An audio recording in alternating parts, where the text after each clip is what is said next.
Samantala, napabilang at ikatlo raw ang Pilipinas sa pinakaligtas na bansa sa buong Southeast Asia. Base po yan sa survey na isinagawa sa mga Pilipino ayon sa Philippine National Police.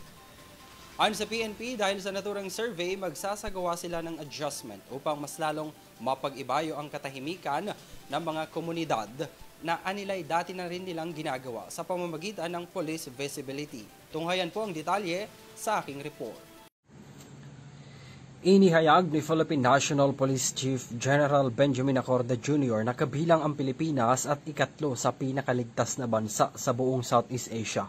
Ayon kay Acorda, dahil sa naturang survey, magkakaroon sila ng adjustment at titignan nila ang kriteriya ng isinagawang survey at palalakasin ang pagbabantay sa iba't ibang parte ng bansa, partikular na ang mga tourist destination na dati na rin nilang ginagawa. Emphasis, we will adjust to the questionnaire.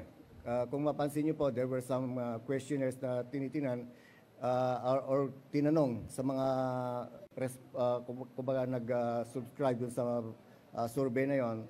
So what we want is to really make some adjustments in these operations and make it sure that yung mga aspeto na yun, yung mga katanungan na yun, kagaya ng may tanong doon na do you feel safe na maglakad kahit gabi, parang mga ganun eh. So even in times na sa tingin nila ay alanganing oras na, dapat ang ating mga nag-oobserba or mga bumibisita ay maramdaman nila na safe. Dapat andyan pa rin ang feeling of security or presence ng ating kapulisan. Samantala, ipresenta sa media ng PNP ang mga panibago nitong kagamitan na aabot sa halos kalahating bilyong piso sa Camp Crame. Pinangunahan ni Acorda ang programa na anyay makakatulong sa pagpapalakas ng kapabilidad ng ahensya.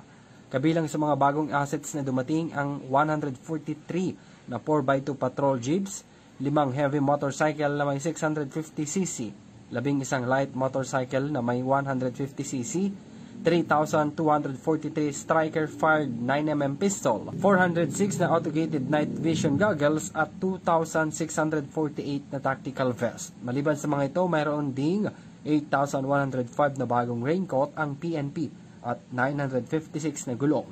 Nakatakda itong ipamahagi sa mga regional offices ng PNP na nangangailangan ng mga naturang kagamitan. Para sa EuroTV News, ako si Henry V. Nicolas, sumasaludo sa bawat Pilipino.